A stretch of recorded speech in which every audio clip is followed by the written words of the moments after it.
दोस्तों, जैसा कि आप सबको पता ही है, आज धनतेरस और दीपावली के शुभ अवसर पर, शुभ त्योहार पर, शुभ पर्व पर हम बात करेंगे अंधकार में उजाले की विजय, असत्य पर सत्य की विजय, अन्याय पर न्याय की विजय, अज्ञान पर ज्ञान की विजय की बात करेंगे।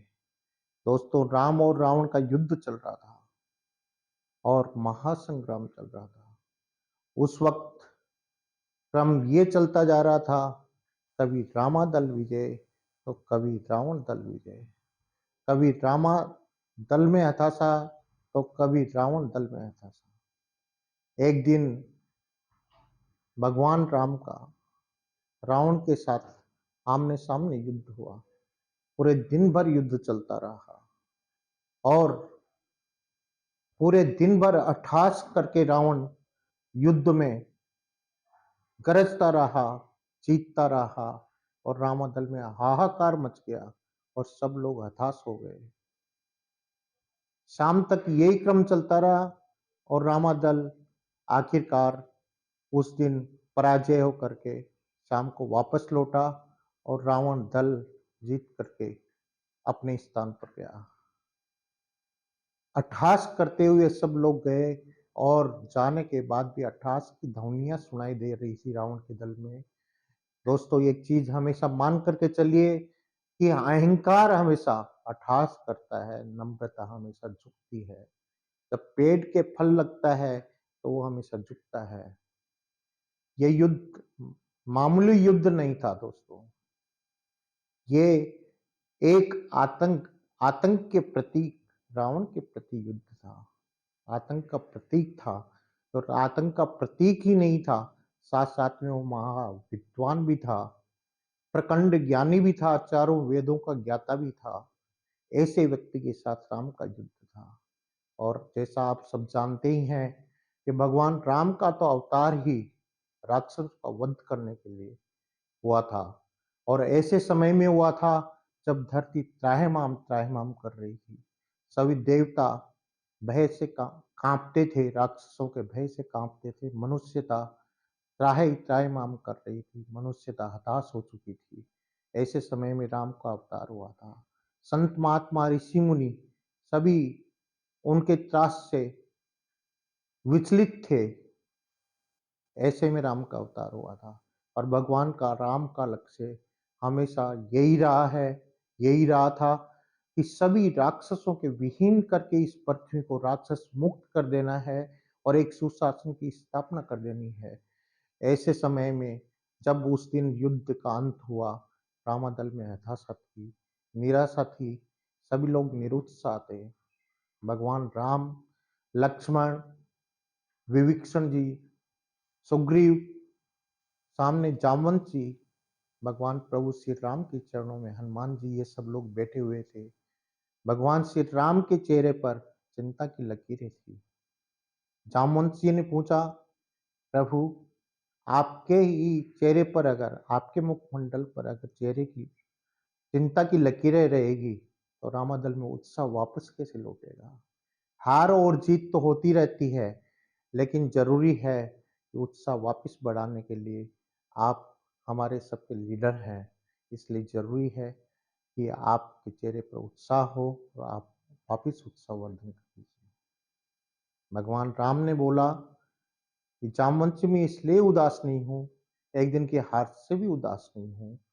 मैं इसलिए उदास हूँ कि मैंने ध्यान से देखा आज के युद्ध में रावण अकेला नहीं था, साथ में महाशक्ति महादुर्गा उसके साथ लड़ रही थी, उसका साथ दे रही थी।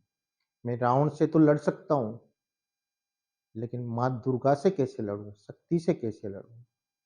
ये जो भी वृत्तांत मैं बता रहा हूँ दोस्तों, इस सब वृत्तांत का महाकवि निराला ने अपनी पंक्तियों में काफी अच्छा उल्लेख किया है।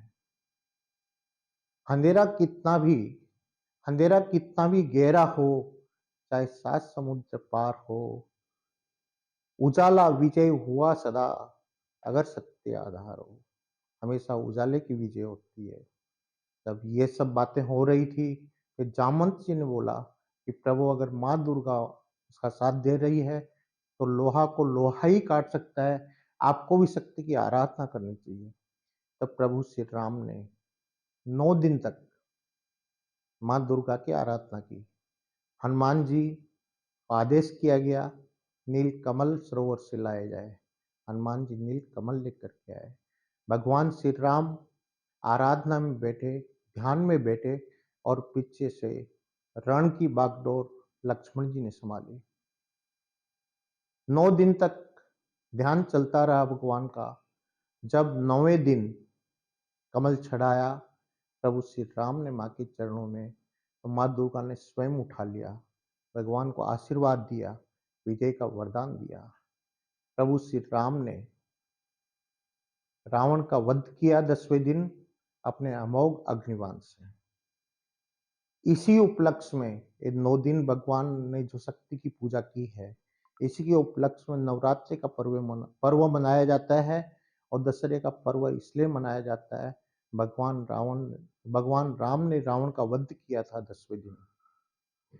यह सब होने के बाद प्रभु श्री राम, माता जानकी, लक्ष्मण जी सब लोग अयोध्या जाते हैं। अयोध्या जाते हैं, उनका दीप जला करके अमावस के अंधेरी रात में स्वागत किया जाता है। भगवान राम के स्वागत में जो दीप जलाए गए थे, तभी से दीपावली का त्योहार का मनाना चालू हुआ और पूरी दुनिया में दीपावली मनाई जाने लगी। दीपावली मनाई इसलिए जाती है, भगवान राम भी इस दिन अपने घर लौटे थे, अवध लौटे थे। लेकिन पूजा माँ लक्ष्मी की होती है। माँ लक्ष्मी की पूजा होती है, इसलिए दोस्तों लक्ष्मी प्रतीक है पैसे का, ढेर सारे धन का। सब लोग माँ लक्ष्मी की पूजा करके ये प्रार्थना करते हैं आज के दिन कि हमें ढेर सारा धन प्राप्त हो।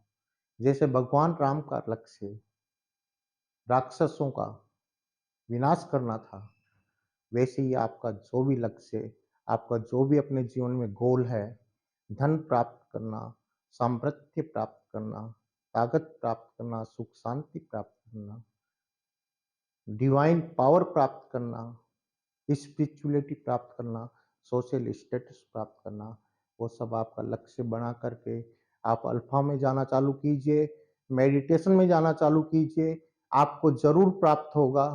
और दीपावली और धनतेरस के शुभ मौके पर आप अल्फा और मेडिटेशन योगा में जरूर जा करके ढेर सारे धन की माँ लक्ष्मी जी के आशीर्वाद के साथ साथ आप जरूर विजुअलाइज कीजिए। आप देखिए, आपको सब कुछ प्राप्त होगा और कंटिन्यूअस देखते रहिए।